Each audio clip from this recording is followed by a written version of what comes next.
I am afraid. No need to be afraid. I'll take care of you. I don't know what to do. Just do what I say. Fact. Child sexual assault is the worst issue we have in our global community. I want to tell someone, but he said I shouldn't. I would hurt you if you tell. My daddy says I'm his special girl. This is what fathers do with their daughters. Fact. Both victims and predators come from our family unit, making disclosing extremely challenging. She is my teacher. He is my scout leader. He is my best friend's father. She's my camp counselor. He's my church pastor. She's my babysitter. Fact. The first people to sexually abuse children are likely to be people we know. It is not the child's place to keep themselves safe. It is ours as a Maine community.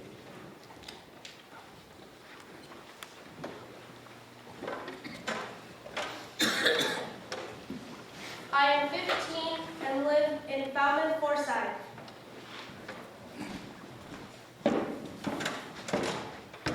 I'm 16 and I live in Kennedy Park. I am Latina.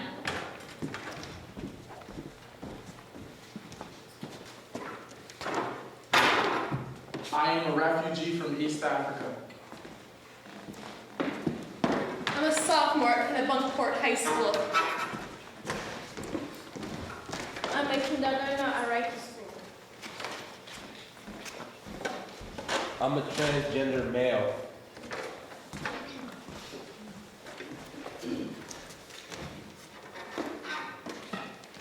I'm straight.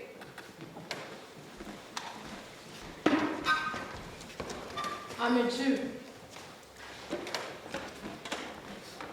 I am Catholic. I'm Protestant. I am Muslim. And I am everyone's child.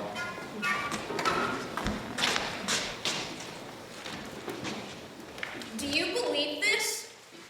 What are they talking about? What is this happening? This can't be Maine. Just want attention. They're asking for it. It is their fault. How can she say that about one of our most loved and trusted citizens? Stop!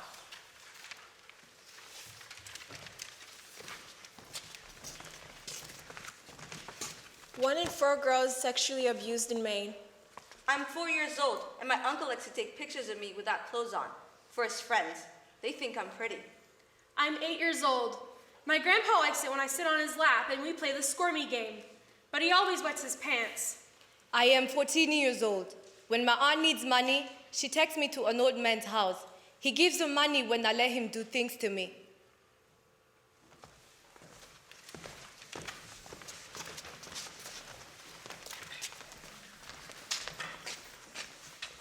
One in 6 boys is sexually abused in Maine.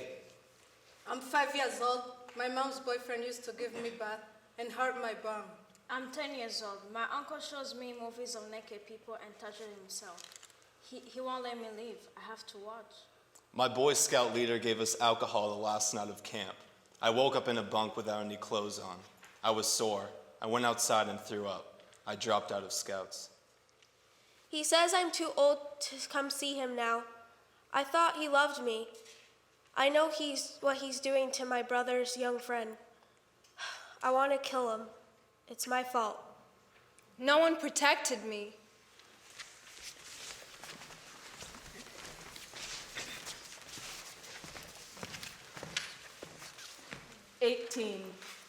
One, child's life. 2, healthy hands mean she is capable, she can work. 3, magical wishes that she wishes she were granted. To run away, to never return to this horrible place, that she had never trusted him. He wears 4 rings on one hand. The light looks pretty when they hit them, but he seems to think the metal looks prettier hitting her skin. Her shoes were size 5 when she ran away. 6 victims live in each bedroom. She cleans the house 7 times every week, once each day. She's gotten 8 bloody noses so far. She cleans them up better each time. 9 is her lucky number. She sure could use some right now. 10 fingertip-shaped bruises around her neck, a warning. It took her 11 months to stop having nightmares. 12-year-olds should be learning about the dangers of unsafe sex, not having it. 13-year-olds that ran away and accidentally ran straight into a living hell. 14-year-old boy was used, stolen, and abused too. 15 times she has been allowed outside in all of the years she has been kept here. No sweet 16s for any of them, no party, no cake, no candles, no friends. Most 17-year-olds are worrying about their futures. They have no hope for theirs. All of these experiences can happen to underage trafficked children, and all of it happens before 18.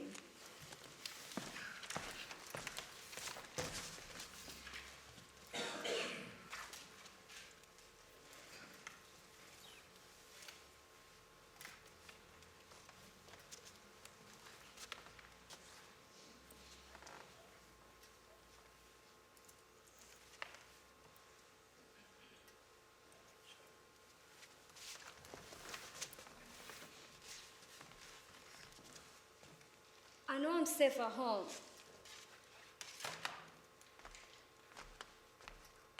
I thought that too. But then my uncle came for a visit. He put me on his lap and started rubbing my thigh. He slid my skirt higher and higher until there was no skirt left to protect me.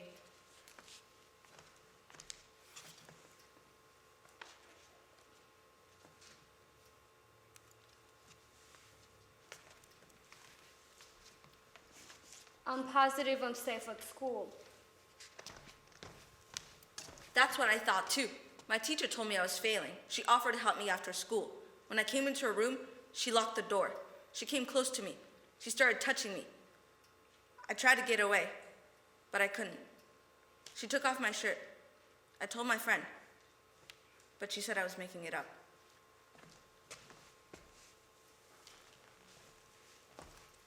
I know I'm safe with my boyfriend. I know he will never hurt me. I believe that, just like you. Me and my boyfriend were supposed to be together forever. One day, my boyfriend bought me a beautiful necklace. He asked me for a favor after, and then later that night, 2 of his friends came. They started kissing me and touching me. I screamed for him, but he left. The only thing left on my body was my necklace.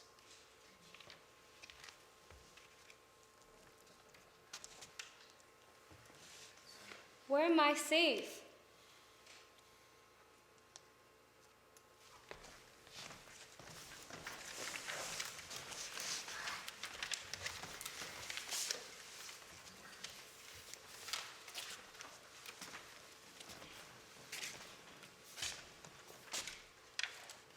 Yes, 3 letters that you couldn't wait for because of my outfit you thought it meant go for a no.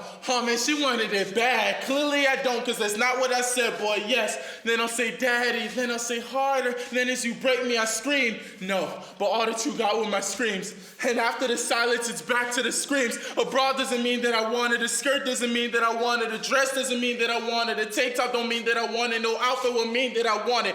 Picture this, taken away from your home by someone who only can say to you, shut up. Picture this, trapped in the back of a van with some girls that look worse off than you. Picture this, another man touching you that you know you've never seen in your life. Picture this, and what a picture. Cause it's one that you paint every night. You may not care what they do or what that they go through until something will happen to you.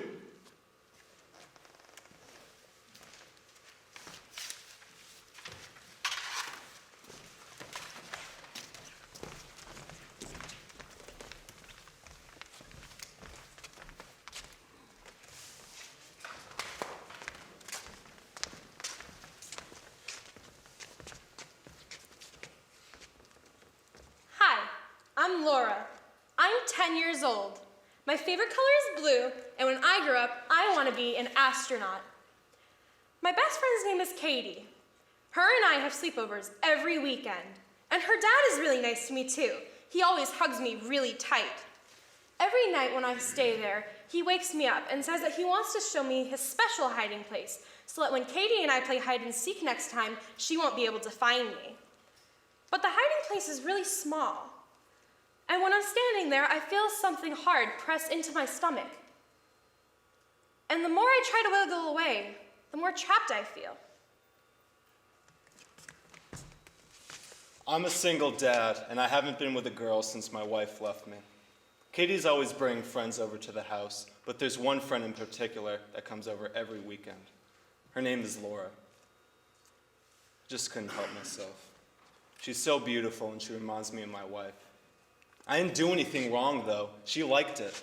I know she's happy and would love to do it again. I love Laura. My name is Phoenicia.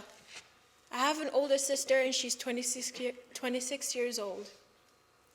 She always brings gifts home and always buys us food. She even bought herself a car. One night, she asked me to help her with her job. Although I didn't know what she did, I agreed. The next night, she took me to a club. She asked this man, and she told him it would cost $1,000. Afterwards, they took me to a hotel. She pulled me aside and told me that my mom was sick and that I needed to start helping paying the bills. I was scared. I knew what her job was. I knew I couldn't disappoint my mom. I feel dirty. I'm tired of taking care of everyone. She needs to grow up and to have some responsibilities of hers. She needs to realize that this is reality and not everything is granted for free. My friend told me we could apply for a school in Malaysia. We did, and we got accepted.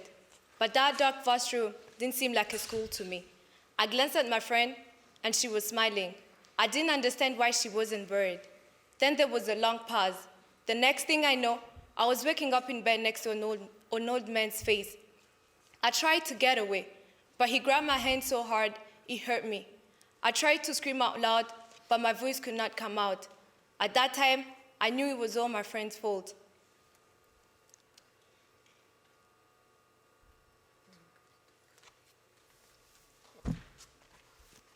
I don't care what she felt. They told me I could get a lot of money if I brought in many girls. I mean, I don't have plenty of friends. She was my only choice. She's being a kid. She'll get used and get over it. She only needs to grow up. My dad brought me to this household. He told me it was his friends. His friends were so scary. He then led me to this room, and he told me to stay there, and whatsoever happened, I had to keep it quiet. I was scared. I thought my dad was in danger, but I was wrong. This guy came into the room, he pushed me to the bed and then raped me. I cried and screamed for help. Nobody came to my help. And then I thought to myself, how could my dad let this guy do this to me? I was in a lot of trouble. I owed them a lot of money. I had to give her away to save me and my family. It was the only thing I could do. I had no choice. I wish I'd been smart enough to see it, to notice all the little signs. Then maybe I wouldn't have been ripped for my innocence. My name was Sarah. I was 17, just your average teen, complaining about how much homework I had, my stupid little sister, my parents, and so on. And like most girls my age, I had trouble accepting my own appearance. And what better remedy is there than a guy telling you you're the smartest, most beautiful girl he'd ever met? That was Matt for me. He was a 21-year-old sweet-talking playboy, and I liked that he gave me so much attention. But little did I know the price I'd have to pay for that attention. First, it was my body, then my soul, and finally, my life. Seduction is the simplest way to find new merchandise. Public places are the best places to find new material. Like a bookstore, coffee shop, or a mall.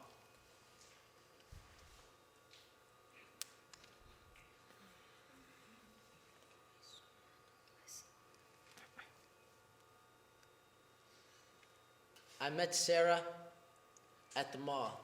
She was shopping at Abercrombie & Fitch, and it seemed she was insecure.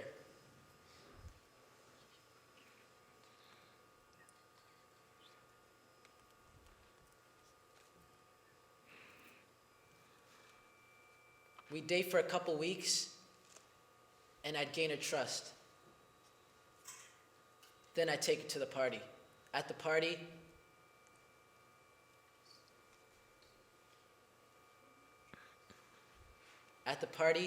I'd slip her some drugs, rape her, and film it.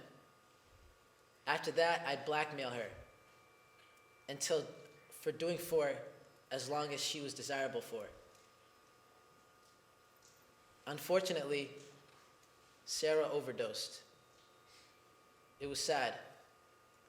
She was making me a lot of money, but she could easily be replaced.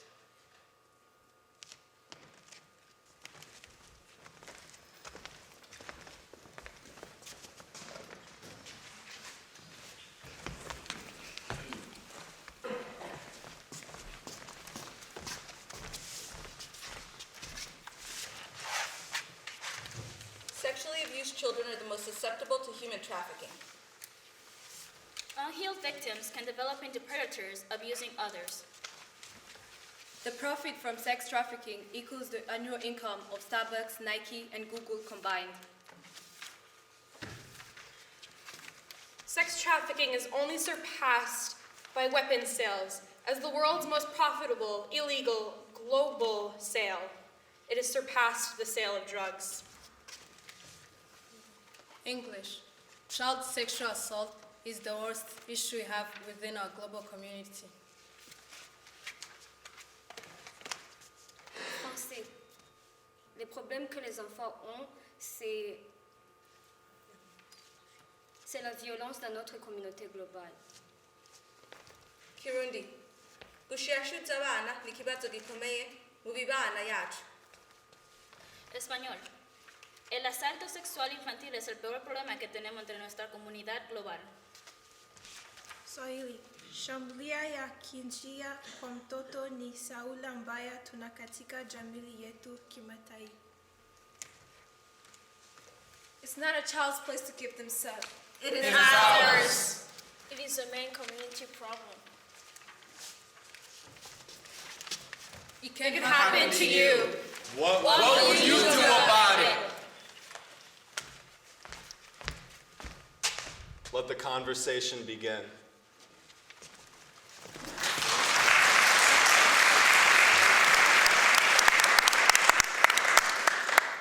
Some of you may not know this, but all of these students are volunteers, and the only way they were able to even join in this project was if they had all of their studies caught up. They actually got out of all of their other classes just to come and work on this project. There's no set class period or, rehearsal for them to do any of this. So, this is just amazing, and all these students have been so, just on task with this whole project. So let's give them one more round of applause, okay?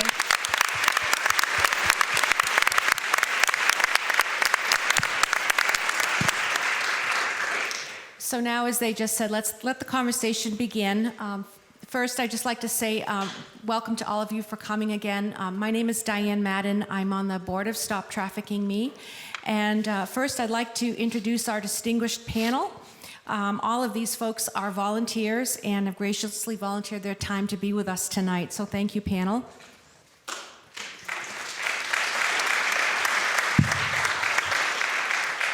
First, Peter Damasio. He traveled all the way from Cape Cod tonight to be with us here. Peter is a victim assistance specialist with Homeland Security and has worked there for 12 years. Christine Tebow is the Assistant District Attorney for Cumberland County. She works with all of the juveniles. Beth Peavy is the Juvenile Program Manager at Long Creek Youth Development Center. And a side note, she was recognized last year nationally for her work with women and girls in corrections. She's worked with Long Creek for 15 years. Gia Drew is Program Director of Equality Maine. Among her many responsibilities, she serves on the LGBTQ Advisory Board for the Maine Coalition Against Sexual Assault, and she is board president of the Maine Transgender Network. Before becoming an LGBT advocate, Gia was a high school teacher and coach for 20 years and was one of the first transgender coaches in the nation. Catherine Mossman is the executive director of Stop Trafficking Me. Catherine's advocacy work includes volunteering in the girls' unit at Long Creek Juvenile Detention, where she's worked for the past 3 years. Being a tenacious speaker, and a sidebar, her biggest goal is to reach all 1.3 million people in Maine to tell them about this issue. And 3, working with the Daring High School students on this very amazing beta project with the intent of collaborating more with more high schools in a way to educate and support individual communities throughout Maine on this important issue. So now, to get the ball rolling, I'd like to ask each of our panelists just to say a few comments about why you're really here today and what really resonates with you and about what you saw. And while they're talking, I would ask our audience to be thinking of some questions you might like to ask our special panelists tonight. And afterwards, we'll have a question and answer period. Hello? Okay. So why am I here tonight? Well, one, this is a real passion of mine. It's not just what I do for work, but even when I'm not working, I find myself doing something in this area. And when I heard Catherine was doing this and she invited me up here, how could I resist? Well, I mean, look at her. So I'm here, 1, 2, for the kids. I wanted to see how the kids were doing. The kids did an awesome performance tonight. And the thing that resonated with me, everything that they said was true. I just came back from the Cape where we actually did a presentation at one of the high schools down on the Cape where it was a human trafficking 101 sort of education and awareness. And right after that, a lot of the students came up to us and started talking to us about the Cape Cod Mall and how students were getting approached by different males from the different kiosks that are at the malls and trying to recruit them into some type of trafficking situation. One of the presenters I was with was even at the mall herself and was approached by 2 adult males. She was with her daughter, and they were sort of doing the elevator eyes up and down. So everything that they said was really true. It's happening out there, and you just have to be aware of what to look for. We can't go around with blinders on. And it doesn't matter where you're at, because this could come right into your house, right into your kids' bedrooms, right into your living room, because there's now called the internet. And nobody is safe on the internet, because anybody can be anything they want to be when it comes to the internet. And we have quite a few number of cases where we have kids that are enticed through predators online in chat rooms on Facebook. I'm going to give my age away here, but my daughter, she was on AOL. How many remember what AOL was, you know? And I just happened to look over her shoulder. Our computer was in the office, and she had over 3,000 buddies on her friend list. And I'm like, well, how do you know 3,000 people at 12 years old? I mean, that's impossible. I mean, I don't even have 100, and you got 3,000? So I made it a point to sit down with her and go through all 3,000. Took us about 3.5 to 4 hours, but we did it. We actually whittled it down to like 60 people. But when I was asking her, how do you know this person? Well, I know this person through so-and-so. Well, have you ever met them? No, I haven't. Delete. Well, how do you know this person? Well, they live in Pittsburgh. Well, you never been to Pittsburgh, so how do you know them? Well, I know them through so-and-so. Well, how old are they? Well, they're like 22. Well, you're 12. Delete. So I think it takes that type of vigilance too, you know, with parents knowing what their kids are doing on the internet and not being afraid to ask them questions, because we actually have predators out there who are telling them that their IP address is showing, and I can send you a program that will take care of that so people won't see where you're coming from. And after they download this program, this person then tells them they downloaded a virus. And if you don't do what I tell you to do, I'm going to destroy your computer. And most kids' computers today are bought by who? Their parents.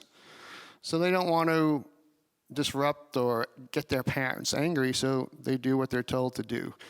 And usually it's not a good thing that they're telling them to do.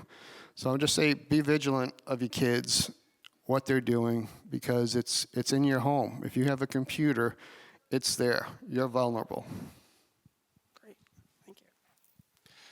So I'm Gia, and I'm the program director at Equality Maine, and I'm also the president of Maine Transgender Network. And I'm here tonight for several reasons, but most importantly, to support and always raise up the voices of young people. As a former high school teacher and coach, I think it's important that we not only listen, but we celebrate and raise up those voices. So that's a really important thing for me. Two, Catherine asked me, and she's a really great friend and hard to say no to, so I'm glad I could support her in this effort. And three, it's part of my work. You know, I work on behalf of the LGBT community across the entire state and the trans community here in Maine. And unfortunately, the LGBT community is disproportionately sort of combined in the sex trade, especially in trafficking. You know, and I think that's something that I do want to address, that I bring to attention to the LGBT community, because maybe they're not aware of it, but also to people outside our community. And as we talk about child trafficking and about children in the sex trade, I think it's important to recognize the connection to homelessness. And as you probably are aware, or maybe you're not aware, it's a big issue across the country. And while, you know, 4 to 7% of all youth identify as LGBTQ. Unfortunately, 40% of homeless youth are LGBTQ. And so, you know, that data and that statistic is really striking. And so a lot of the work that we do at Equality Maine or with Maine Transnet is providing education to schools and educators, and to families, so they can understand and support their children so they don't end up becoming homeless and working on the streets. And so lastly, it's personal. You know, as a transgender woman myself, I know how tenuous my life is. I know how dangerous it can be. I know that, you know, 60% of transgender women are survivors of sexual violence. I know that 1 in 2 transgender women of color are HIV positive. I know many of my friends are in the sex trade. Some of them have been trafficked. So this is part of my family. And so I'm here to raise up their voices because they can't be here tonight. I'm Christine, and I've been working in the juvenile justice system for 20 years.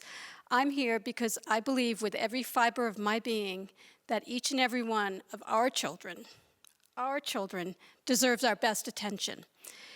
And in 20 years of my career, I've seen only 2 youth come to court who were forced into prostitution. The crime, if you look it up in the statute, says engaging in prostitution, but you don't have a 14-year-old who's capable of consenting to that kind of torment.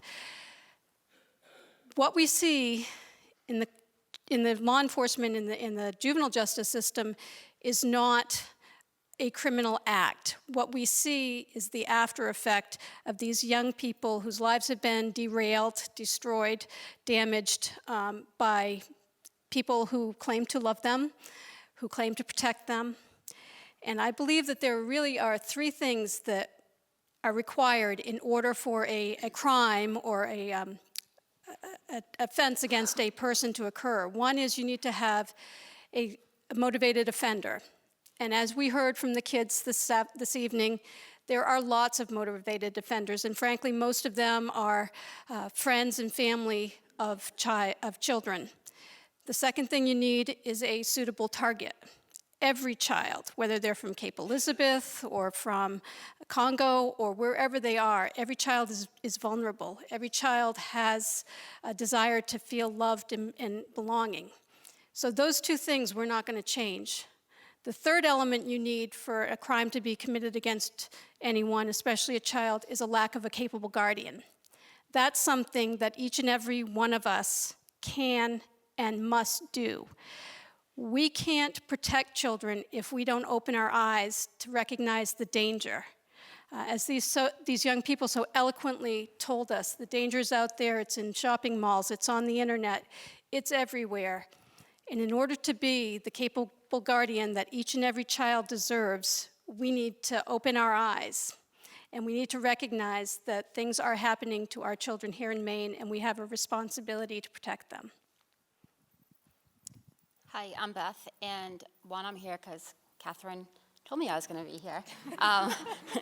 And two, I started at Long Creek, which was previously the Maine Youth Center, as a college intern in the girls' unit, and have been there ever since. And I live it, I see it, I breathe it, I come home, I think about it, and I think, how can people not see what's happening? They may have committed a crime, but the trauma that these girls have gone through is hideous. And through the years and over the years, I've fought and said, yes, they've committed a crime. However, did you know this, this, this, and this? And a lot of people get sick of hearing me because I just won't stop. And then Catherine came in as a volunteer in the girls' unit. I don't have people banging the doors down to work with the girls. And usually they come in, and a few stick around for a while. I'm lucky enough to have some that have been coming in for a few years. And Catherine comes in and does a group with these girls and just has a way of touching their lives because of her being a survivor. I don't know, she's just real with them. She's honest with them. And every time there's a group, the girls, they don't often listen attentively. They listen. And then how many times during the week, can you get hold of Catherine, Miss Peavy? Can you get hold of Catherine, Miss Peavy? Can you get hold of Catherine, Miss Peavy? And I'm here to tell you guys, like, I work on the inside of it, inside the jail, with the kids that have been adjudicated. But what's gotten them to that point, a lot of them to that point, is a responsibility that we're not being responsible for. And that is, we can't rely on parents, all parents, to take care of their kids. And it drives me crazy that if someone sees their animal being abused next door, they call the animal control or whomever, police. But I don't hear very often on the news that, wow, we noticed a lot of strange men coming in and out of that home, and they have a 12-year-old daughter. And that's our responsibility, from Aroostook County all the way down to Southern Maine. We need to all do this, and we need to educate. We need to let people know what grooming looks like, how it starts. We need to just spread the word everywhere. We need to make kids feel safe, that it's okay to tell, because a lot of the kids wouldn't end up as victims and end up with me. Fortunately, it's come to the point where if they end up with me at Long Creek, it's good, because a lot of them don't ever get that chance, and then they're taken into the adult world of trafficking and sex abuse, and it's our responsibility as an entire state to take care of our children. Thank you all. Thank you for coming. Thank you for caring about our kids and about what's going on. And I make up that you're here because you want to understand. So as I've been speaking the last 2.5, 3 years, the reoccurring comments that I get from our community is this really happening? And like, really? Is it really happening? And why? And where does those words sex trafficking come from? I mean, what in the hell is that? Is that like Russian brides or Asian nails? I mean, when we think of sex trafficking, I mean, where's that coming from? And I know that you want to know more because I hear it all the time. I get asked to speak all over the state, like, what's going on? And I believe with every cell in my being that if the people in Maine really knew what we know, that there would be a cultural shift. Christine told me the other day that when rules are changed, it's after a tipping point. And the tipping point comes from a sort of a community outrage where the community says, this shit's gotta stop, right? And we mean it. And then things change. So why I wanted to do this and be a part of this panel is because I firmly believe that the most awful, horrific, global thing happening in our humanity, in the world, is the sexual abuse of our children. And I can say, right, stop having sex with your children and other people's children too. And that gets a giggle, and I think we're going to get a bike rally, and that's going to be on the bikers, and I think it'll work on the back of there. It seems like a no-brainer, right? Stop having sex with kids. But what people don't seem to get, I don't know if you guys have ever done a jigsaw puzzle, and you're trying to figure out what it looks like, what the macro looks like, and those are a couple little pieces you put in, you go, oh, I get it, right? Or maybe that Wheel of Fortune, and 2 words, and then it, aha, right? I don't believe that our community understands the fallout that happens when you sexually abuse a child.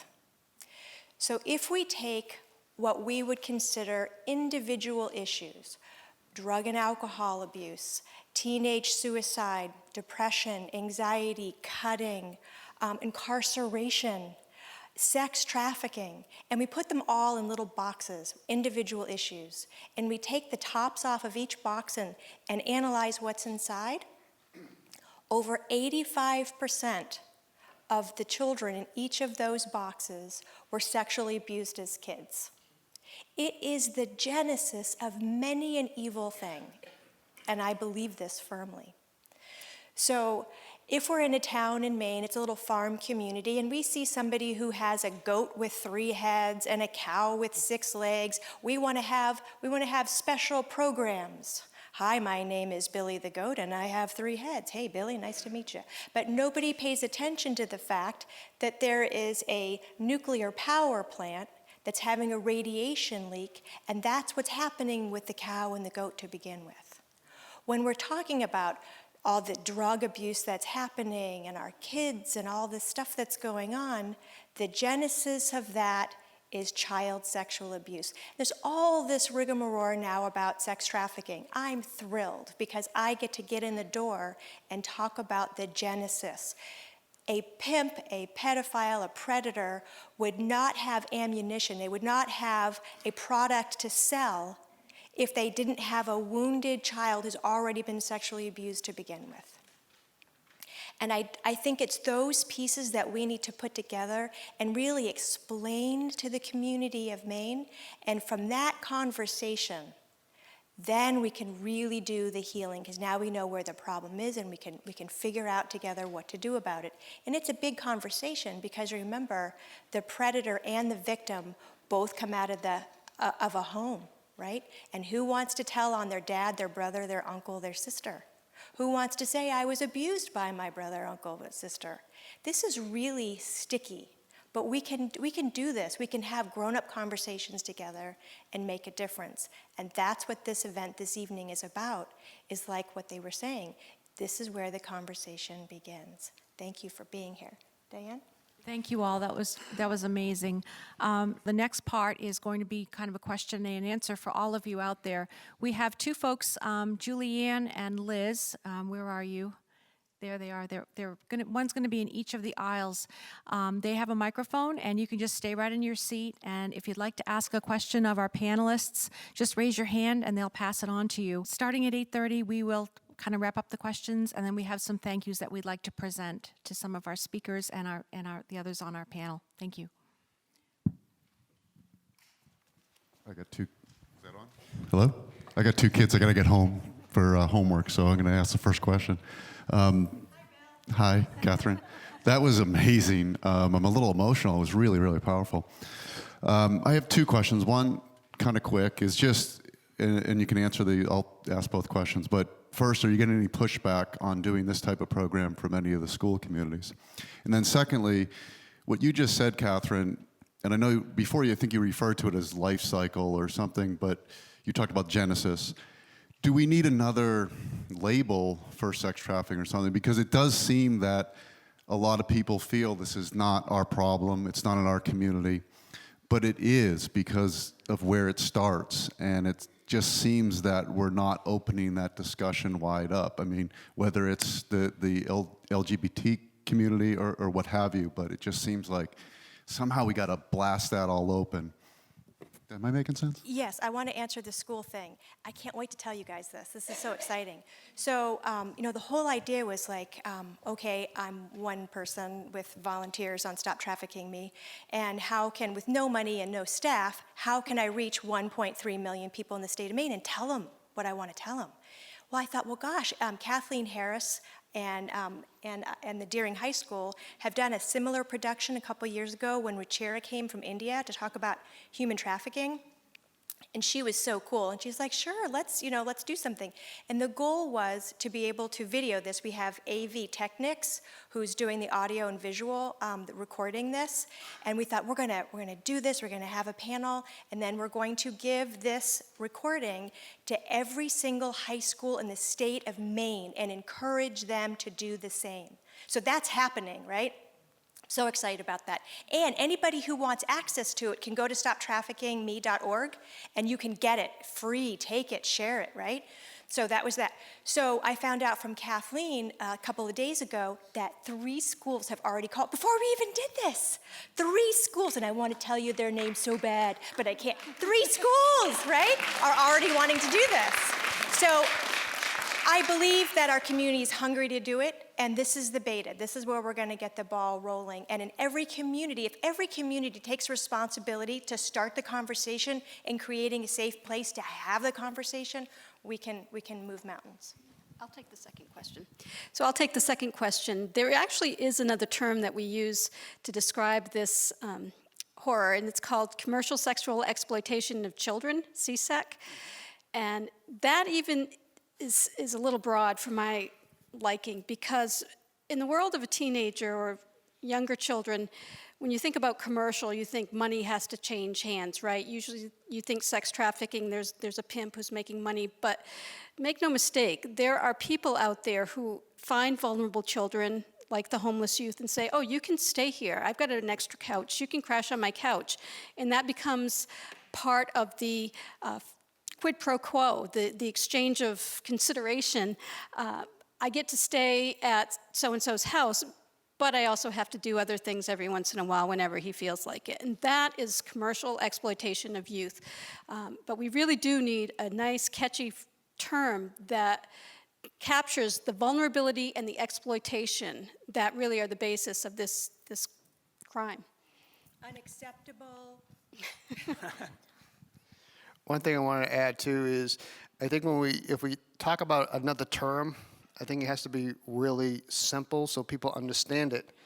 Because there are people out there now, including victims, that don't even realize they're victims of this crime. They don't even know what the term trafficking means. So if we come up with another term, we have to make it understandable for everybody, that they know what it is. If you have any ideas, share them with Catherine. If you're in public, what signs should you look for that someone is a victim of human trafficking or that you should call the police?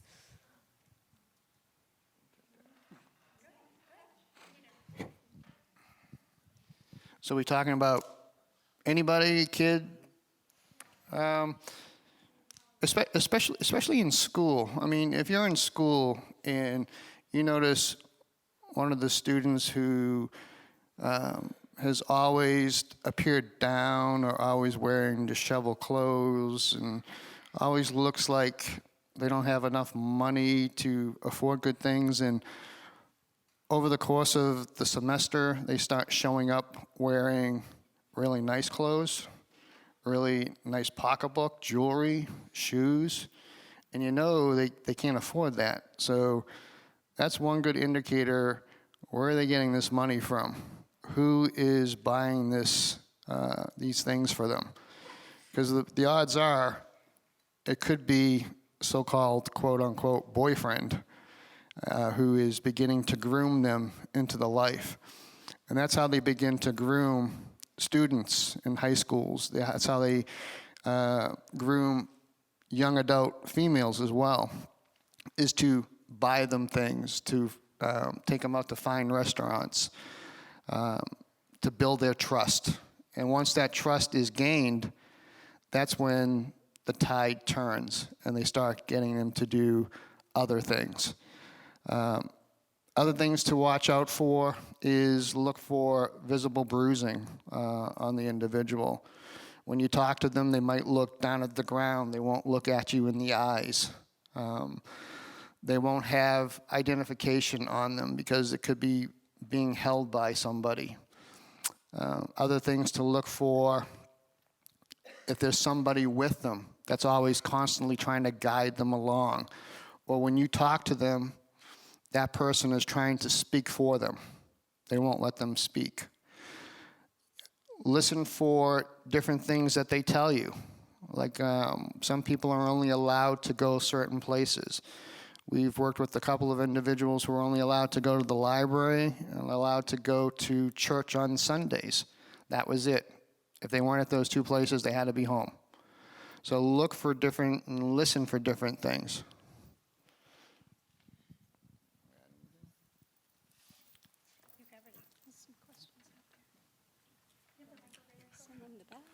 I want to make a brief comment and then ask a question about strategy. When our house was robbed, I called the police and I said we were robbed.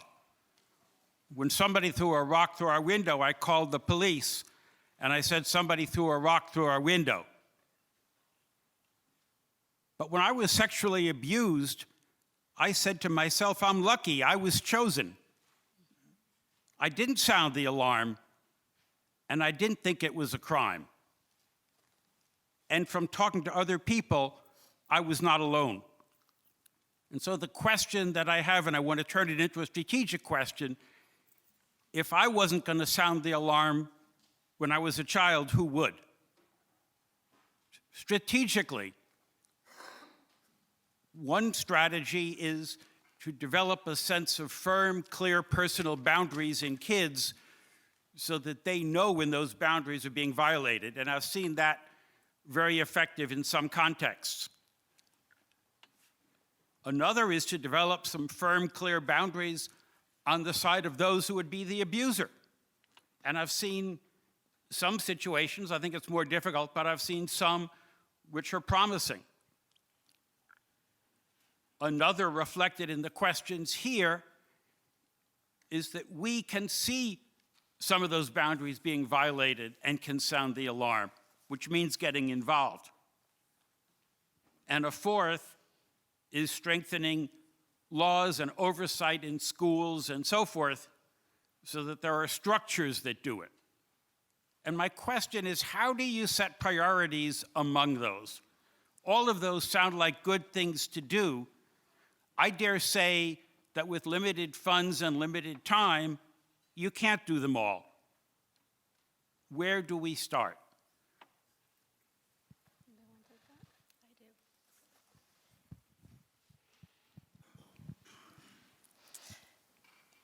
I'm sorry that that happened to you.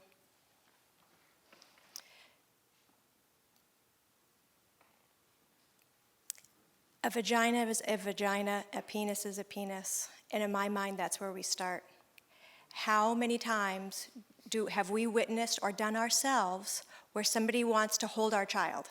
Oh, she's so cute, look at those cheeks, I just want to grab her up and I want to eat you up.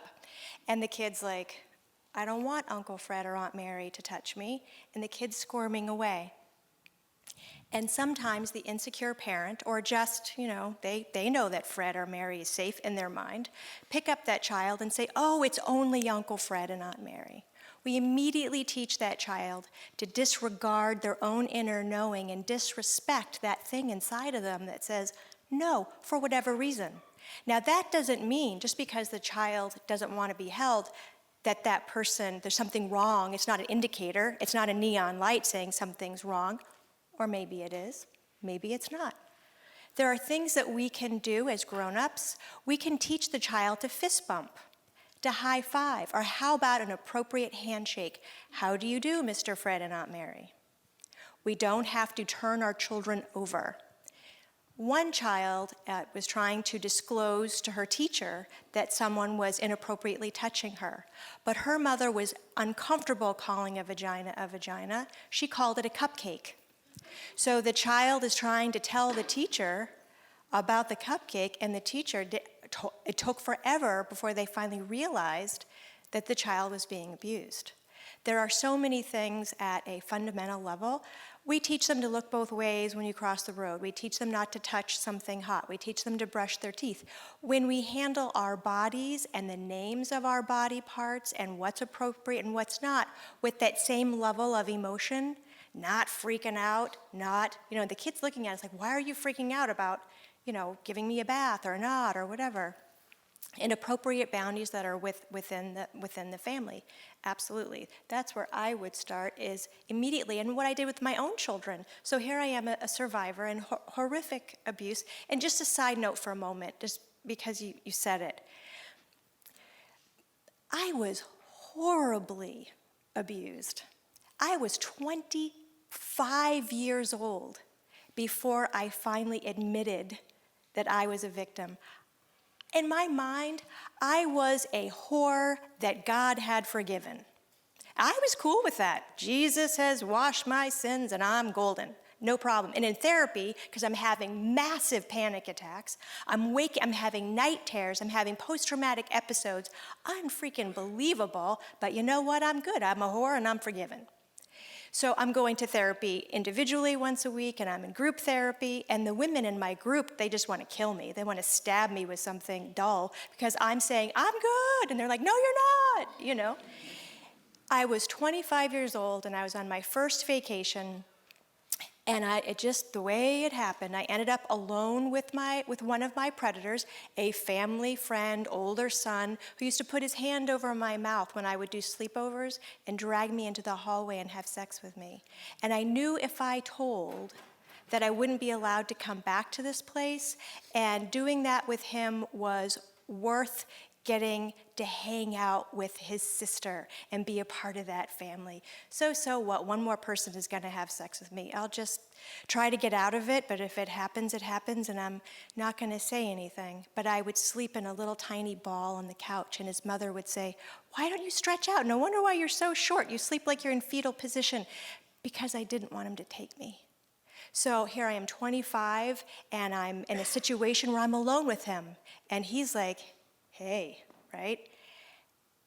If I was a whore, I would have been all over that like white on rice. But I got the heck out of there. And then it just dawned on me, and all the pieces, it just all the pieces came together, and I'm a victim, right? And I called my therapist. Hey, I'm a victim, right? It all makes sense to me now. And she yelled at me for putting myself in that position. I never saw her again. I went on to other therapy, but that's another story. So the girls that I work with on Long Creek, it's the same thing with them. The survival sex is a very long word, and I'm thinking survival sex. The things that people do in order to live. Children are the most honest, loyal little beings ever. If a predator says it is you or your little sister, that person, that big sister is going to take it all day long to protect. If a teenager, one of our girls, got out, she's in this home, and the boyfriend is trying to have sex with her, and she's like, I've never seen my family this happy. My aunt and my cousins, they have a place to live. I'm just going to let this guy do this. That's who they are. They're loyal. So when someone tells me I've got a great relationship with my child, it would never happen, I'm like, well, how much do they love you? Because they would do anything for their love for you, right? And I said how I had to get her to disclose was I had to say, what makes you think that you're so special that he's only going to do it to you and not your two cousins? And then she disclosed.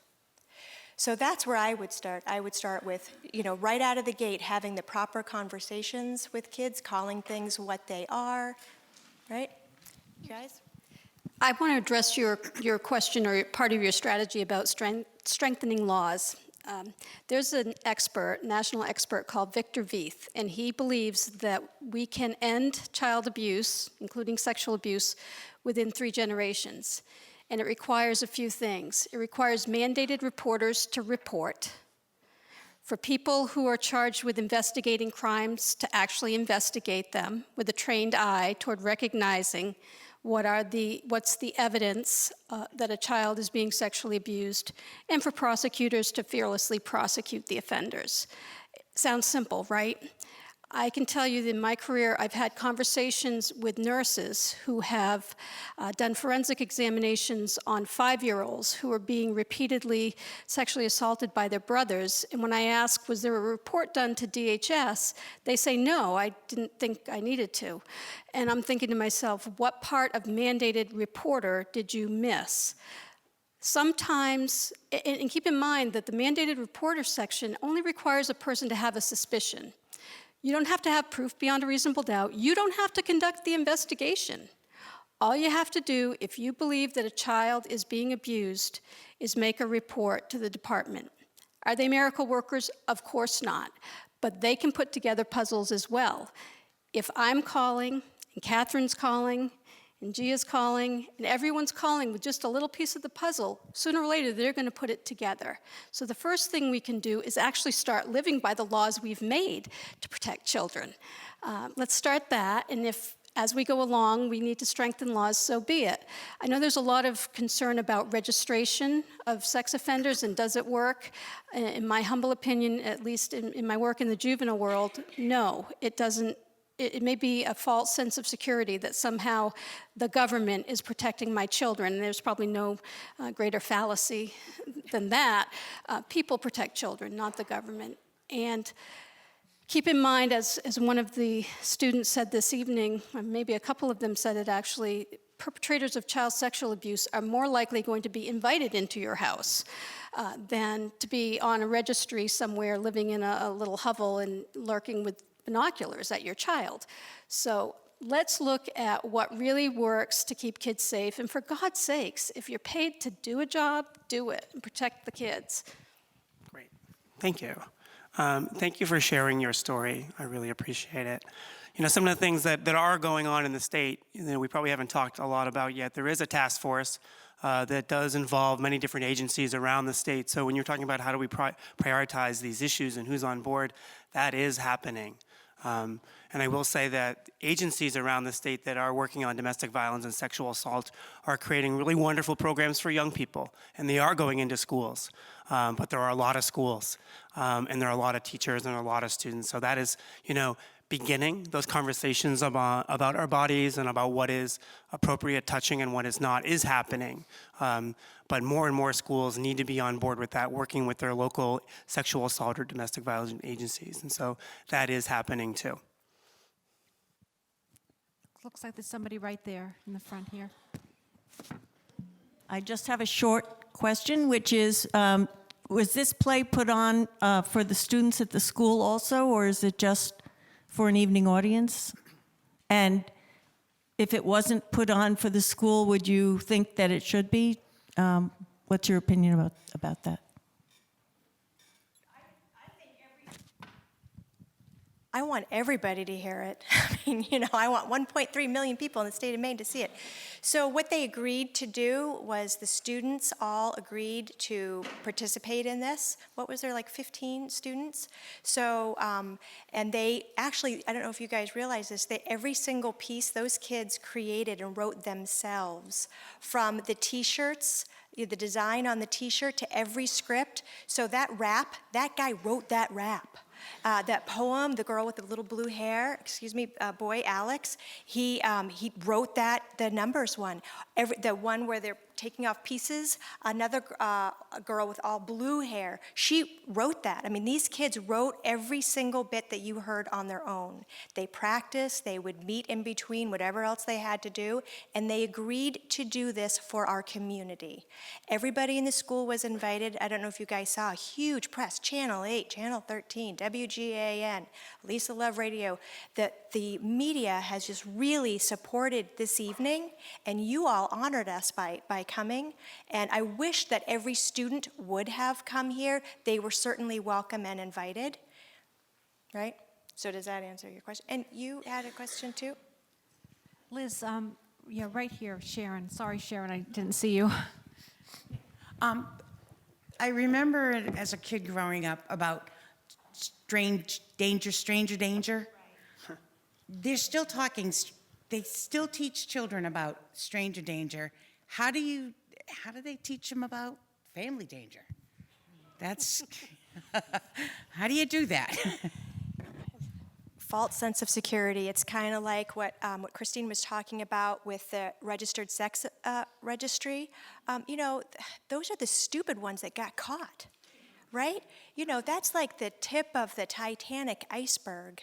You understand what I'm saying? I mean, there's so much going. You know that 70% of all child pornography is made in the United States? I mean, it's a whole underground thing that's happening. And the stranger danger, yeah, of course you have to teach children about that, but like Christine was saying, the odds are far greater that it's going to be someone that the child knows and trusts. And it's such a sticky thing, again, because, did anybody see Spotlight?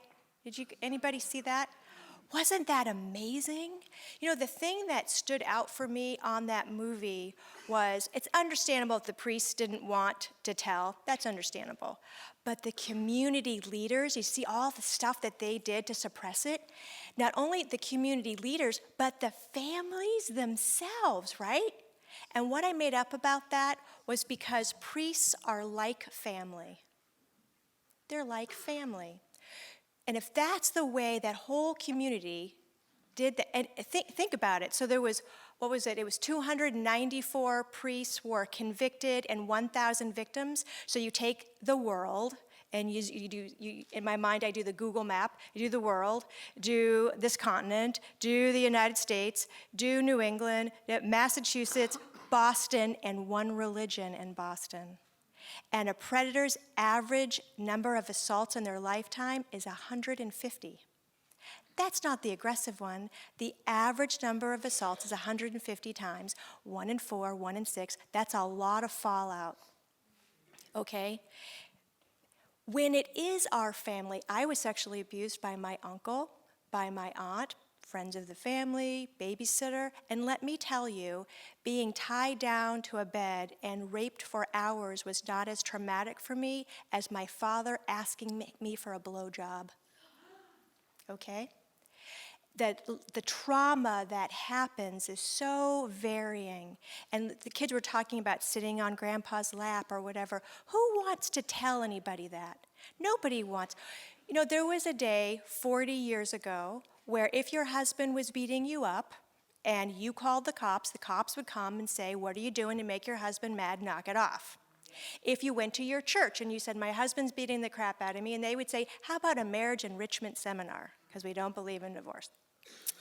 If somebody in your family was gay, bi, or trans, that family could actually send that person to the sanitarium to be cured against their will. Electric shock therapy, trying to cure them. If you were black, you weren't even allowed to eat in the same restaurant, right? Here we are all these years later, and now, look how far we've come. What happened? A cultural shift happened. And I tell you, women's rights, equal rights, of all, straight across the board, equal rights. This is it. This is the root. We don't mow over this dandelion. We have to get it at its root, and that is our own families and our own healing. If you look around the room, odds are that half of the people in this room have been sexually assaulted. Have you done your work? Where it really starts, truthfully, in my mind, it starts with the person in the mirror. That where you have been traumatized yourself, I encourage you to do your own work. And then heal that relationship within your family. And you have to have the big conversation. There's a woman who is 60 years old. She said it was a typical Sunday night dinner. They were having a potluck. They're all adults. The mother is older. The kids are talking. The brother had married a second wife and had a 14-year-old daughter. And they were having a conversation that the brother was taking the 14-year-old camping. It was going into the bedroom. They're having this conversation among themselves because, they were just sort of uncomfortable to talk to him about it. 2 years later, he was arrested for sexually assaulting. We need to have the conversations even when it's in our own families. We have to have that conversation. I feel pretty strongly that children shouldn't be the ones charged with protecting themselves, although certainly stranger danger is something we want to impress upon children. I think Catherine's right. We need to move the conversation to adults of how do you be vigilantly aware of what is happening with your own children or the children you love. I know in my church, we have every person who works with children has to undergo certain education. And we all know that nobody gets to take a child to be in a secret location, period. Period. There are windows on the doors where the faith instructors teach the children because we want to be able to see. So by all means, let's talk to kids about, good touch, bad touch, and setting proper boundaries, but let's put the responsibility where it really lies, which is on the community to say, hey, if you see something that doesn't seem right and that child looks like he or she is being abused or is vulnerable, don't be afraid to step in an appropriate way and do what you can to protect that child. It's not the children's job to protect themselves. Getting out of the sex trafficking trade is really hard, but like staying out of it is hard as well. And what programs do you guys have for like young adults to stay out of it, especially when they like are graduating and moving on with their lives? Because these are really scary people that you're dealing with, and they follow you, and especially if it's your family that's doing it. Can I take this? Well, first of all, thank you for the courage to say something.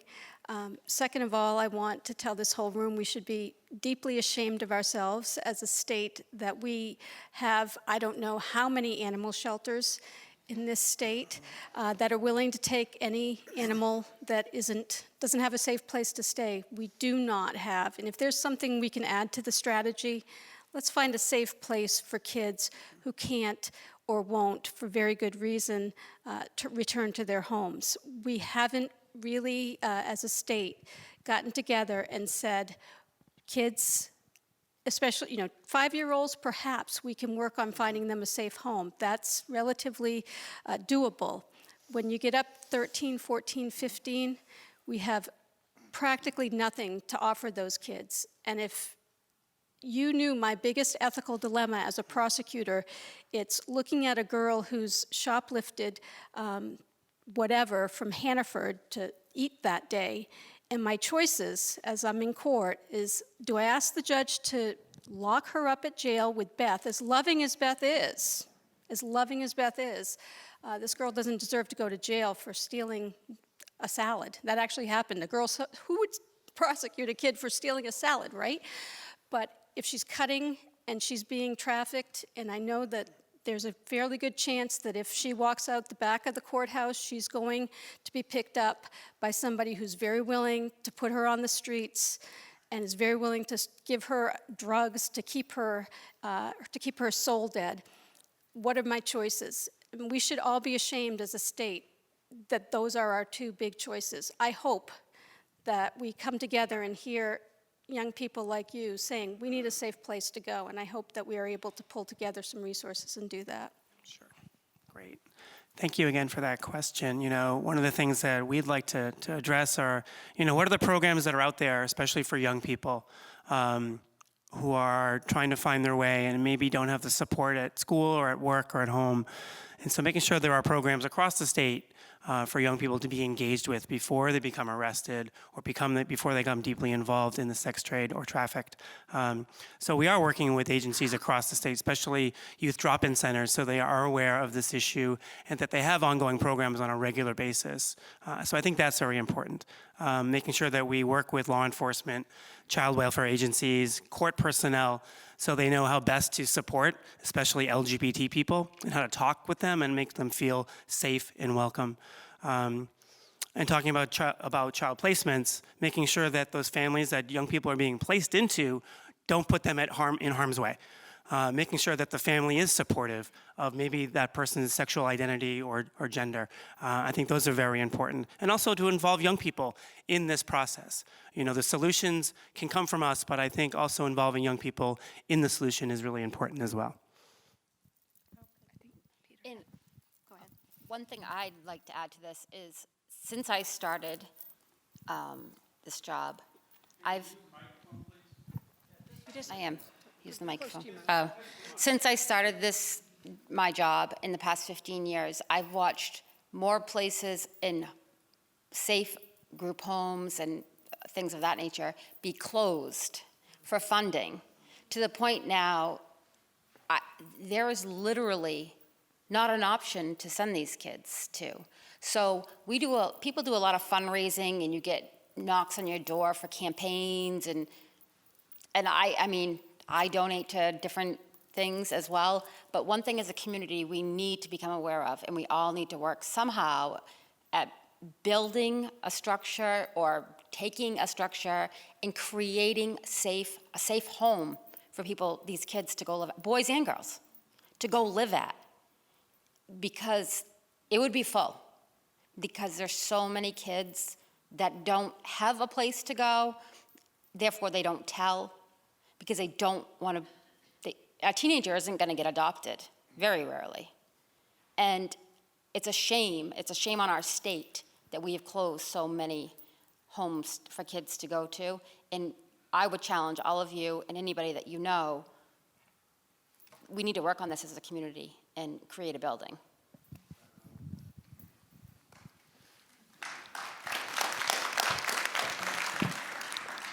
I think where we really need to start is in Washington, D.C., and get more funding for social services for the victims of these crimes. There's plenty of money out there, but it's all being diverted to other avenues. And when you look at social services for kids, you look at social services for adults, that's always the first place to get the axe. First place to get funding cuts, first place to get staffing cuts, but yet you have all these other high-tech corporations that are bringing in billions and billions of dollars that are also part of the problem. They're part of this problem, and they should be giving more back in the way of financial dollars to help with services. In regards to services, you know, if I have a kid that I'm working with, the last option that I'm gonna look at for that individual is DCF. That's my last option, because I know a lot of the kids that I've worked with have told me, you know what, I'd rather take my chances on the street than go there. Numerous kids that we've had placed in there have just run and been on the street. So it's not a good solution. We try to think outside the box. We have some families that have been vetted, that have extra bedrooms that will take some kids for a while until we can find longer term placements. And those situations have worked, but we need a lot more. As you get into 18 and over, the situation doesn't get any better. We actually have 3 safe homes in all of New England. So that equates to maybe, I think, 12 beds total. And all those places are filled right now. So what happens when you get, identify more individuals needing places? The other thing I want to bring into this is, we've been talking a lot about sex trafficking, you hear the word females, but there are male sex workers as well. There are male victims that are out there. And unfortunately, there are no places for males who are victims. There is one safe house in the entire country for male victims. And that just opened in January in North Carolina. So where do males end up? They end up in prison, they end up in jail, because males are usually looked at as the predators or the buyers of sex, but also there are victims out there as well. And I see them every day in downtown Boston with an individual who is working with them. So there's a whole another half of the population out there that isn't receiving anything at all. And as far as the services, My Life, My Choice in Boston is a great program for 18 and under. They have a mentoring program for kids who are trying to get their life back on track. They come out to social service agencies and give their trainings on what it is to look for, how to help, how to assist, and how to get one of their programs up and running. The child advocacy centers, they're all over New England. They're very helpful as well. We're working with kids. We also have forensic interviewers that we can fly in from across the country to work with the kids. So there are services out there, but housing is always the big issue. And also now what we're seeing is the drugs and housing. When we look at detox centers, we get 3 to 6 week wait. Well, how do you tell a kid that, I'm sorry, you have to wait 3 to 6 weeks, and by the time you lost them at that point. So we need to do more with the detox centers. So what we've been doing in some of the New England states is we've been working closely with some of the area hospitals to expedite victims into hospital settings. Once we get them in, they're medically screened. Once they're medically cleared, they're assigned a social worker who then places and looks for a bed in a detox facility. And so far, we've identified 3 hospitals in New Hampshire that we're working with very closely. We're also working with 3 hospitals in Massachusetts that have been very helpful. There's Mass General Hospital called the Freedom Clinic. I don't know if people have heard of that. But for a little while, we've been having women come from all the New England states down to Freedom Clinic, because at that point it was the only hospital around that was strictly working with victims of trafficking. That's all they do, is work with victims of trafficking. They're in an undisclosed location in the city, and most of the victims that we have put through there love it because they get the attention they need. They don't feel like they're rushed. A lot of them don't want to be put on prescription medications because they're trying to get off of it. So they're listened to. They're listened to as far as what they want. And I think that's a big part of this whole solution, is to listen to what they want. You know, make it about them. Come from a victim-centered approach. Because if we say, you know what, you got to do this, you got to do that, you got to do that, it's not going to work. It's not going to work. So we make them part of the solution. Well, you tell me what you want, and then we'll put it in place and see if we can find it for you. So we still have a lot of work to do in the form of getting services for everyone, not just in Maine, but across the country.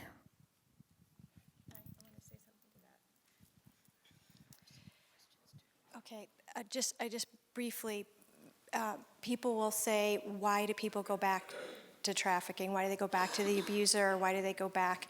Because it seems easier in the moment. So I call it surviving the surviving.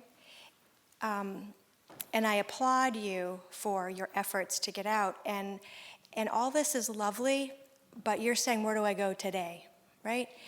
And you're on your own. I mean, there's little bits of support here and there, but really, I was on my own, and it can be done. And if I can do it, you can do it too. It might mean, like you said, if it's family, if there's aggressive pimps that are after you, you have to get away from your people, places, you know? And if that is getting in touch with sex trafficking support groups, like halfway across the United States, and talking to them and getting flown somewhere else and renting a room from somebody somewhere else where you don't have family. You have to brainstorm and think outside of the box. None of your paths, I call it out of the dark forest. I have my path out of the dark forest. You have to find your own path out of the dark forest, and I'm happy to talk to you afterwards. It's not easy. It can be done.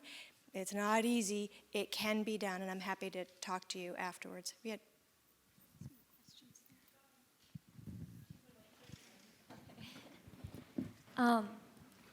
So I learned about this issue for the first time about halfway through 5th grade. I tried getting in touch with my principal at the middle school. I'm now a freshman at Scarborough High School.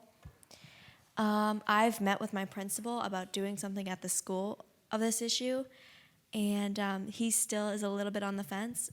What route should I take so that way I can get the ball rolling at my school? My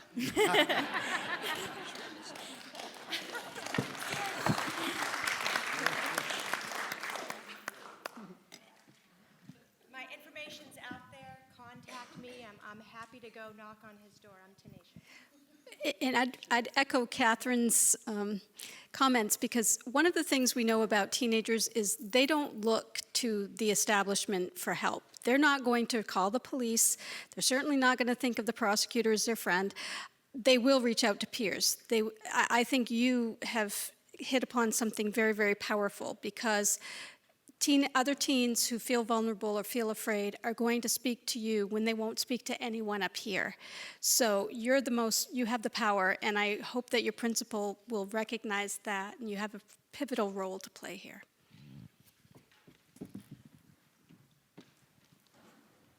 I think I really believe in education and advocacy and awareness.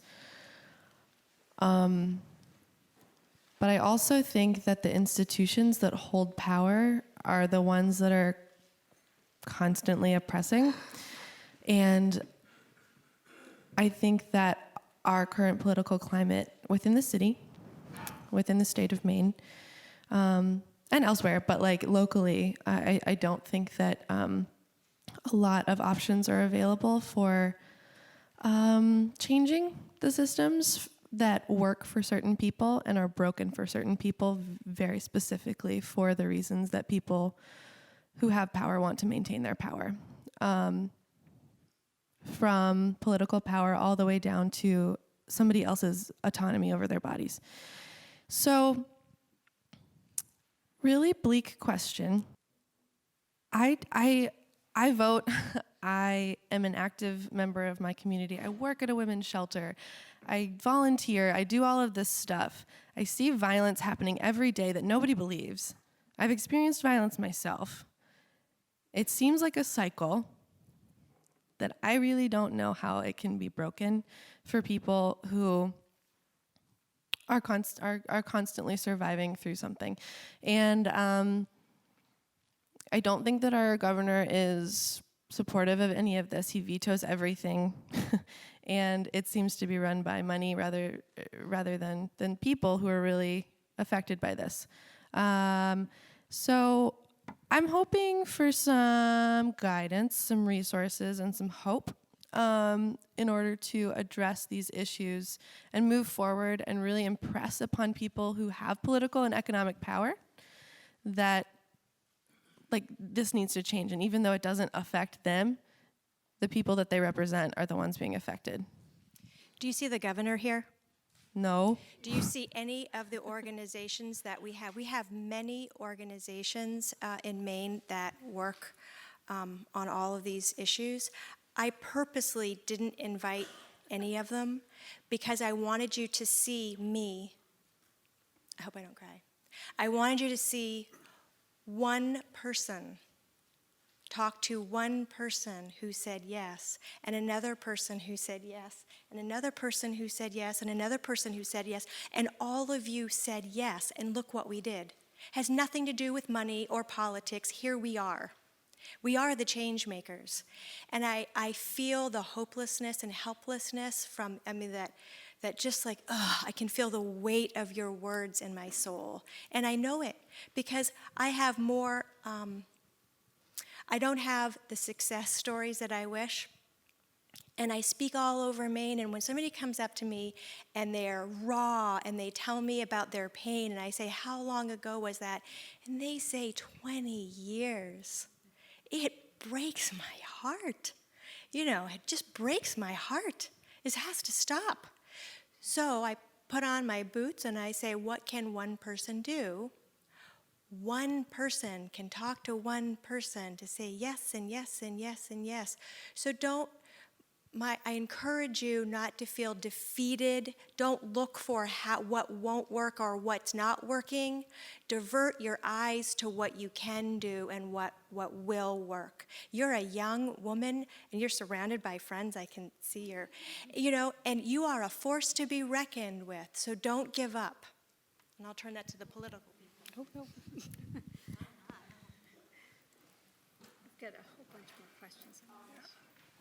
First of all, thank you so much. One of the areas that has not been very much addressed tonight are medical and nursing professionals. I'm a physician assistant. I'm the past president of the Maine Association of Physician Assistants. I'm a faculty member at UNEPA program.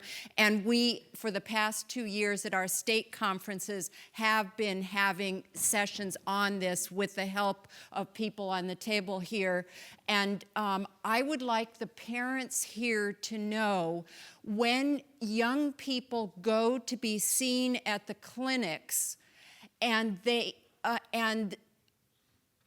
parents are asked, could you step out of the room so that we can meet with the young person alone? We sometimes get, well, I want to stay with my child, but it's helpful perhaps for you to understand the reason we ask that the child, the young person, be in the room alone with the clinician is for that opportunity to have the conversation with that person. It is not to disrespect the parent or the person coming with the young person, but it is to give that person the opportunity. And we all, with the help of people like this, need to continue to educate physicians, PAs, nurse practitioners, nurses, all the clinicians, social workers, to be sure that they have the information. And I would like the young people here to know that you also are educators in helping to share information. So use your own voice. The young people who today gave this presentation, you are mentors for so many other young people. So I just would encourage that, and thank you so much for the young person here too. Let's help her to be able to get this in the schools. So thank you. I'm sorry for going on, but this is such an important topic. Is this on? Yes. Just a statement, some thoughts, and a question. I hear a lot about the government and money and programs, and I know more homes are needed, and I know the budget cuts and all of that has deeply impacted, but I also know and believe with all my heart that we as individuals can make a bigger difference than maybe we are. And I think we really need to look first in our own families and what's going on. And we may have to rock the boat and look in our neighborhoods. Do we even know our neighbors? Do we even know who our neighbors are? Do we have relationships with them, or are we too busy with our own lives? So I just think we have a lot more power and ability to make a difference. And my question is, if I do suspect, who do I call and what do I do? Am I going to have any success if I call the police? Do I call DHS? So I really would like to know, what are the steps? If it's in my family, if it's in my neighborhood, or whoever in my church, what are the steps to take action? So DHS is the de facto repository, if you will, of all of these complaints and allegations. So I would definitely call them, because like I said, if you make a call and another neighbor makes a call and the teacher makes a call, nobody alone may have the full picture. But if there's a person who's collecting all of that information and can put it together, and they're charged with investigating allegations of abuse and following up with the police if there's been a crime that needs to be prosecuted or investigated. So DHS is always an option. Other people, what's that? Keep calling. Yes, keep calling. I mean, they're not going to call you back and say, hey, here's what we did with the information you gave us, but keep calling because they need to get the full picture. But there are other people who may be able to help. And whether it's maybe it's just asking the kid, is there someone that I can call? You seem to be distressed. Is there someone I can call to help you? I mean, I couldn't agree with you more that this is not a problem that government is going to fix. This is a problem that communities are going to fix. And whether that community is a church or whether it's a neighborhood or a family, an extended family, that's where the change is going to happen. I want to go one step further and say, besides calling DHS, we have a 1-800-TIP line that you can call. But also, first call your local law enforcement agency, make them aware of it, and then call us. So call two folks. And the reason I say call your local law enforcement is you have to make them aware of what's happening within the community. Because there are some law enforcement agencies still out there that don't think this is happening. You talk about trafficking, they say, oh no, we don't have a traffic problem. It flows right smoothly on the highway. I mean, I've heard that, seriously. So bring it up to them. Let them know that, hey, this is what I'm seeing, this is what I'm witnessing, and then call our tip line as well. And the reason I say call both is because the local law enforcement already might have an investigation going on. And if they do, there's a chance that they might have brought our office in as a joint investigation. So you cover both bases that way. And then even if the law enforcement agency hasn't opened up an investigation, and you call us as well, we'll then take a look at it as well and call that local law enforcement agency and say, hey, we just got this tip. Are you aware of it? And then start possibly working it that way. What's the tip line? Good question. I'll get you that tip number in a minute. Oh, I think I went off while we waited here. My name is Trish Morin, and I'm a volunteer lobbyist for Maine Right to Life. And I do want to say something about what our government has done. We worked very, very hard in the second session of the 127th, which is currently ending right now, to strengthen our laws around sexual abuse. LD 1531, if you want to look this up, has done an incredible job of doing just what you're asking. The young woman back here in the corner, I was so hoping you wouldn't leave because there are things you can do. LD 1531, now we have laws that you can get a protection from harassment and protection from abuse orders, restraining orders through a courthouse. Certainly any counselor in your school, any physician that you work with can help you to attain a restraining order.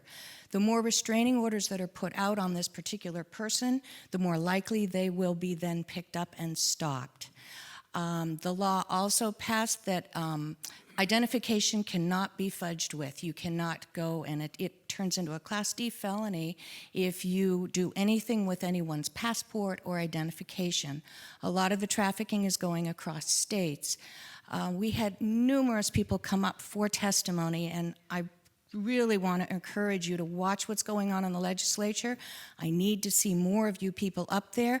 We need testimony. They're not scary people to talk to. They're just like you and I, but they need to hear from you what your needs and concerns are. So this law now has just been signed by the governor. He did not veto it on April 7th, and we now have that backing from the police end of things, from the legal end of things. Might I also say that dissemination of this information is the utmost importance. You are so right. We need to disseminate this information. We need people to know this is going on. Growing up, I saw public service announcements on TV all the time. I never see them anymore, except maybe about a puppy being left in the cold. We need to encourage our television stations to use their PSAs. Legally, I worked in television, you're supposed to have PSAs so many times a month on so many topics. This is a topic that should be drilled home, radio and television constantly. And thirdly, another concern I have, and I do want to say this was an incredible performance. I'm so happy you did this. I would love to see it in every school in our state and across the country. But it has been bantered around up in the State House that maybe we do need children's homes again. Maybe that's what we need to go back to. It can be watched, it can be regulated, you know who's in there watching those children. It can work. What we have going on right now doesn't work, and I have many friends and people in my business and my committees who take these people in, take children in. I know people who have 3 and 4 children that are not theirs, that they took off the street and are living with them now. God bless them all, but we can't all do that, and I understand that. But, and lastly, I would like to leave a card with you for any of you, because I would love to work with you in trying to get this and maybe get more attention through our legislature. It's the only way we're going to change the state. Thank you very much. I'm really upset that we even have to be here for this issue. I was kind of hoping at this day and age it would all be done and over with, but it is not. It seems like it's just getting worse. But Beth, you had mentioned several times about the community getting together. Well, I work for a local municipality, and I'm wondering, is there like a one-stop place? Because it seems like people have different charities and government gets involved, and then there's different agencies doing this and that, but there's no one place that actually says this is where you need to go and this is what's going to happen. Because it seems like, especially when government gets involved, the money is just scattered all over the place and we don't know really what it's doing. So my question is there just a one-stop place where we can go to and have the community start working on this? Because if we're all here and I'm thinking everyone is as angry as I am, then maybe we can start and get things going on the right path. Well, that's my dream, is to have a big home where these kids can go, and I don't know of a one-stop, and it needs to come from within the community. It needs to be created from within the community, because like I'm here representing corrections, Christine's here representing the court side. So there's all that political paper and tape and everything else. So it just needs to be the entire community comes together and somehow someone's going to create a one-stop place where we can donate and create this. You're exactly right, we don't have that. I want to mention the PSA. So if I could wave a magic wand and money were no option, I would like to use Maine people giving the Maine message. For instance, Northwoods Law. You guys ever see that? So one of the wardens has offered his time. Can you imagine doing a PSA with him in the woods talking about predators? Wouldn't that be awesome? Or I've got a friend that's got 800 lobster traps in Casco Bay. He's willing to talk about paying attention to bad weather warnings, paying attention to the warnings that within your own family. We can say stop, drop, and roll all we want to, and as kids we heard that when you were on fire, but if you have no concept of what stop, drop, and roll means and you're on fire, you're gonna run. So being able, Janet Mills did do, out of her office, one PSA. I saw it one time, and I didn't like it. I mean, I thought it was too much too soon. This whole issue is like a giant book. And I think with the Maine people, we have to start with chapter 1. We have to allow the Maine people I would like to have as many freaking PSAs about this issue as we have for St. Jude's and the Humane Society. I want Sarah McLaughlin to sing a song about this, right? And being able to actually show people, remember that Schoolhouse Rock conjunction function, remember that? I would love to do that with what happens when you make a call. So we actually get to see what happens so people feel comfortable making that call, knowing that no one's going to find out that they just told on their uncle, right? That would give them a feeling of safety and they'd be more apt to make that call. Showing what inappropriate behavior looks like, what questionable behavior looks like. Being able to show them and teach them exactly what it looks like and what to do, starting at chapter 1 and kind of going through those chapters, using our own people, speaking to our own. So that's what I'm hoping for. So if you hold that with me, and hopefully we can make that happen. And I believe we could get the cable companies. I mean, look at all the news media we got for this. Surely they'll give us some time to educate our community. I hope.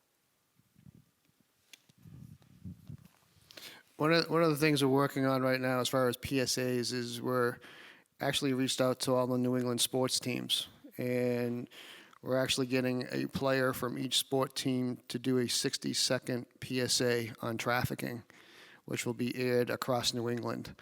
And we started looking at this because who do the kids look up to nowadays as their sports heroes?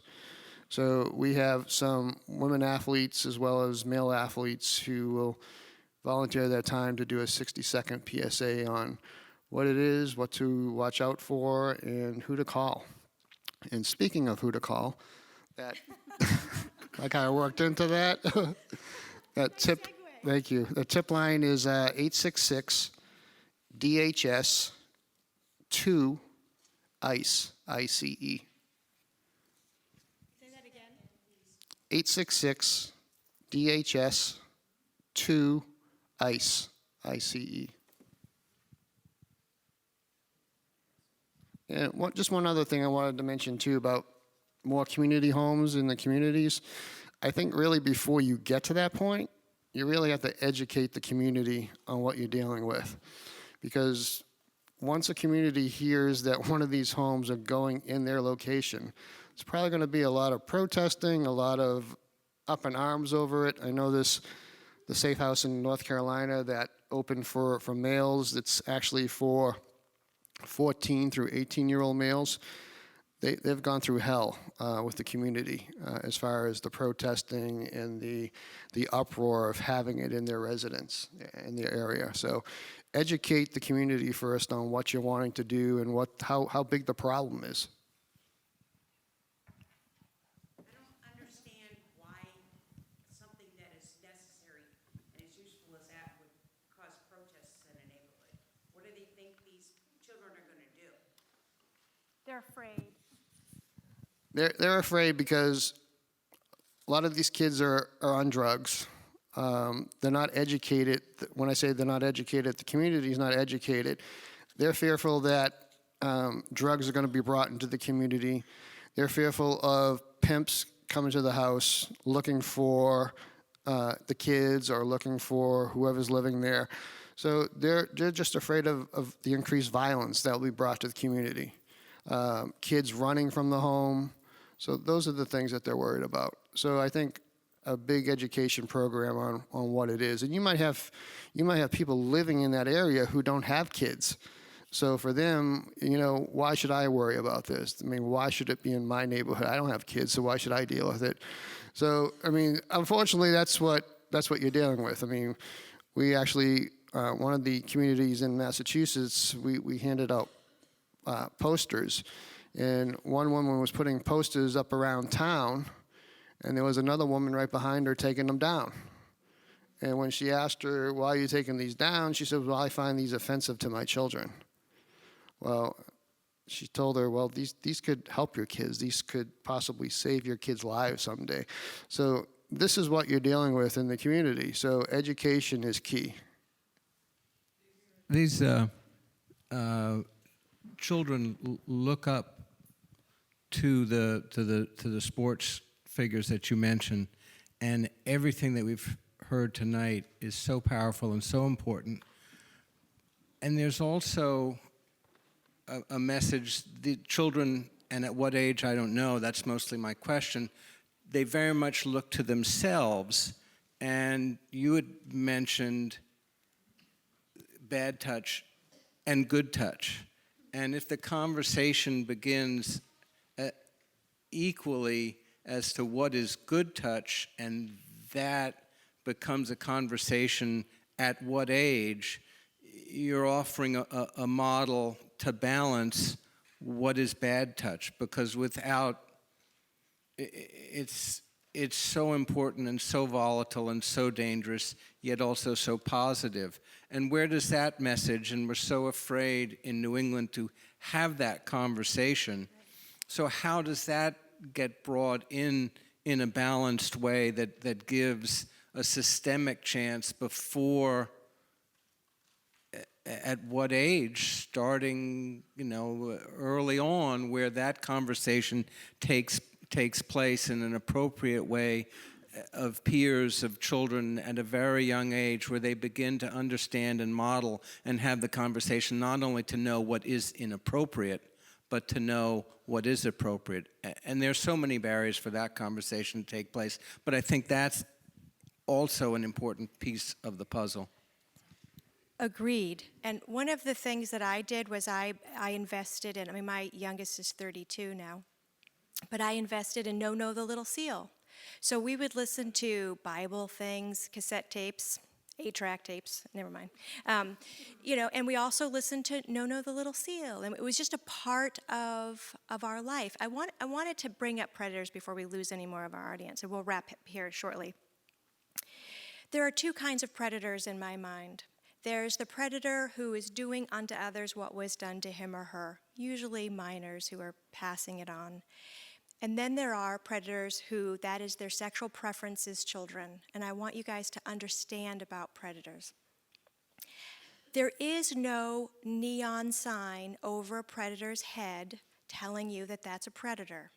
They're not black or white or Asian or poor or Democrat or whatever, right?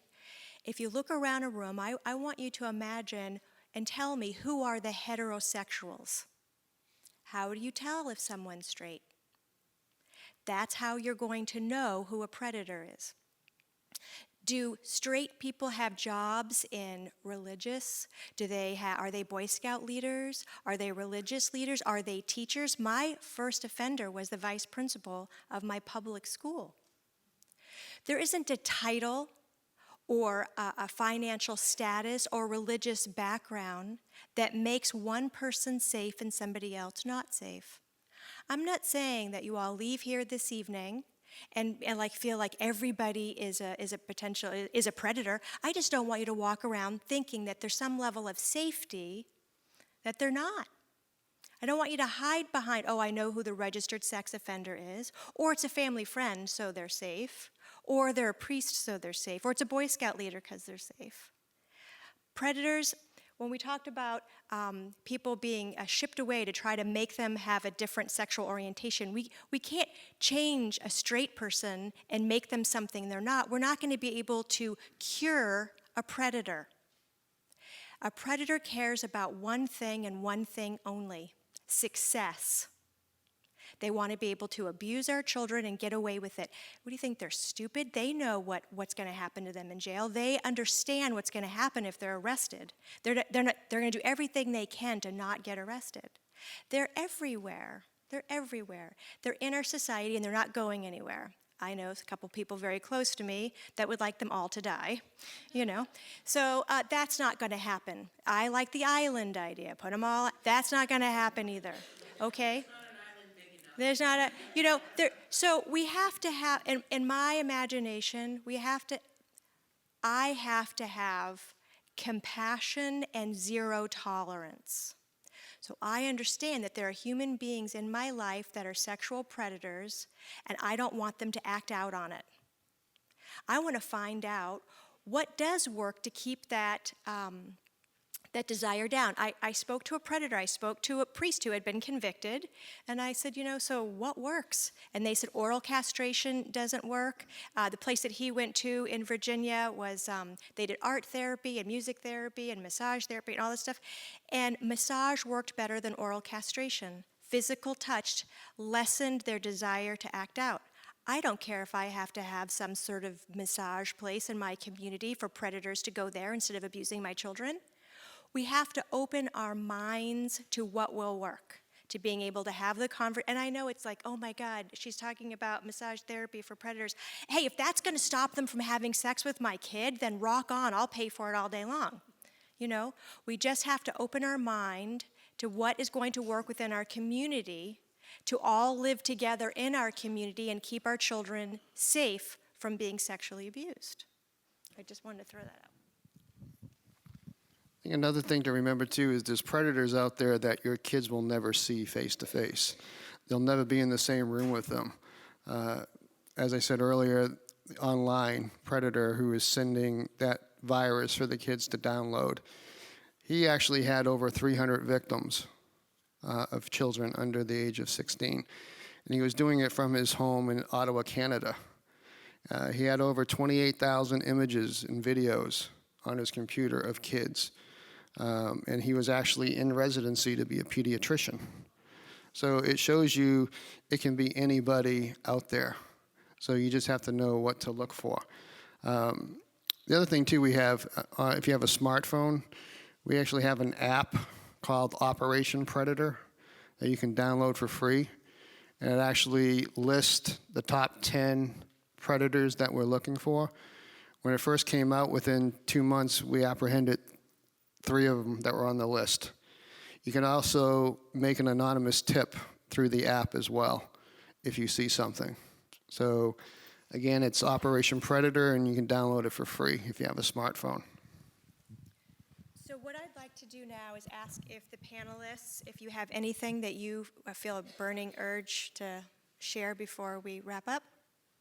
Anything that you didn't say that you wish that you would have? Catherine? And is there anybody in the audience that's just going to explode if you don't get to ask a question? Catherine, there was one more. Okay, go ahead, Michael. Thank you for coming. Thank you. One of the early questions here was, where do we start? And I think it's all a matter of the dialogue, and this is where we've started. You've started that dialogue. I think it's important that that dialogue gets drilled through the schools, through the churches, through organizations like the Scouts, Boy Scouts, Girl Scouts, myself being a survivor from an incident in scouting. I think it'd be effective to have merit badges on this subject. I love that. All right? There's a way to increase that dialogue. And the gentleman that talked about what can be done in your community, about 20 some odd years ago, I was the president of the neighborhood association right here in Deering Center. And it was brought to our attention that there was things going on in the Evergreen Cemetery in the back. And some mothers brought that to our attention. And it was certainly hard to hear that that was happening in our neighborhood. No one really wanted to believe it until we had some people actually witness something going on in the back of the cemetery. So as an organization, we did something, and we had mothers that were willing to go down and take photographs of the cars, write down the license plates, let them see us doing it. And you know what? It went away. There you go. I don't know if it continues now, but I mean, for the time being, because we were active in that regard, we were empowered to take control of that, and it was effective. So there are things you can do in your community as long as you can have the dialogue. And anyway, that's what I wanted to suggest. Thank you, Michael. Thank you so much. Is there anybody else? Because if there's not, I'd like to bring our attention to Caroline Roberge. Is she still here? Oh, good. Caroline Roberge is with the school, and I wanted to give you a little something, Caroline.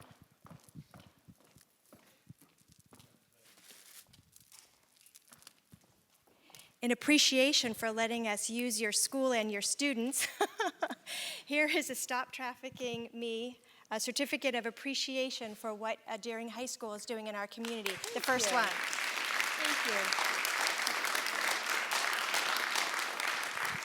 Did you want to say anything? Yeah, thank you. Thank you all for coming. I think our students here today did a great job. I think the work that they spent and the time that they spent writing, a lot of the students that were here today do a lot of poetry writing and rap writing, etc. And the work that they did here not only informed them, but will help them inform others in the school as well. It's an issue as an ISSN school. This is a global issue. It's an issue in our community. And I think it's something that we all need to look at that's, I think, bigger than a lot of us want to believe. And I think it's something that we really need to put our attention to. Thank you all for coming today. The students did a great job. The panelists, thank you for all being here. And thank you for spending your evening here with us as well. Thank you. Thank you. So Kathleen Harris, the goddess of the drama department, come on down.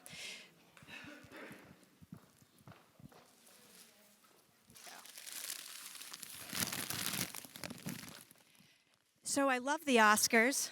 I love the Oscars. They get swag bags. There's no iPad in here.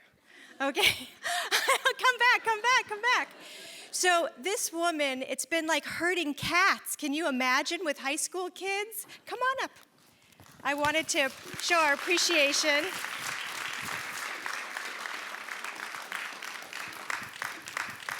Ooh, look at this. Flowers.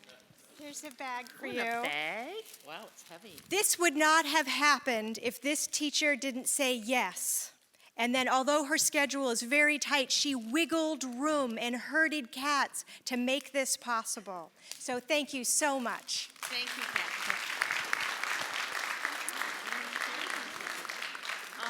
It's been our pleasure, and it's been, I don't need it. This is a small room, right, guys? Yeah. All right, it's been our pleasure, and it's been our challenge. We were a little bit afraid, right? Yeah. All right, but we're happy to have done it. And we hope that this starts a ball rolling, and that during high school will just be the first of many schools to do this. Has this been a good experience? Yes. Louder. Yes. Thank you.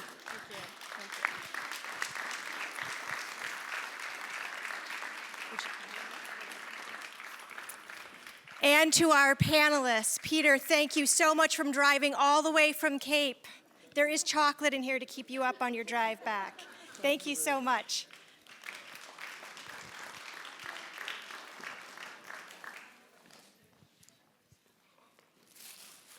Gia, your mother had surgery today and you came anyway. Love, love, love to you.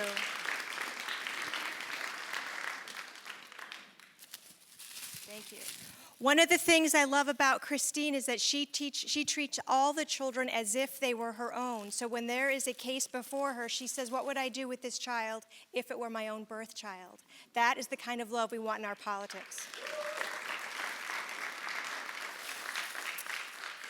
Don't mess with Beth Peavy.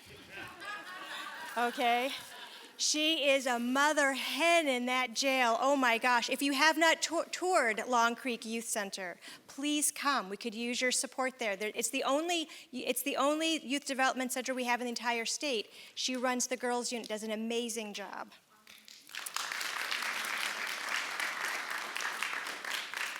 And our own Diane Madden. Come here. Yes. Yes. She has been my right hand. And to all of you, thank you so much for honoring this process and coming. This is the first one of many, I hope. So thank you very much for coming. And if there's any questions or anything, you can talk to me at the end. Otherwise, get out of here. Go home. Drive safe.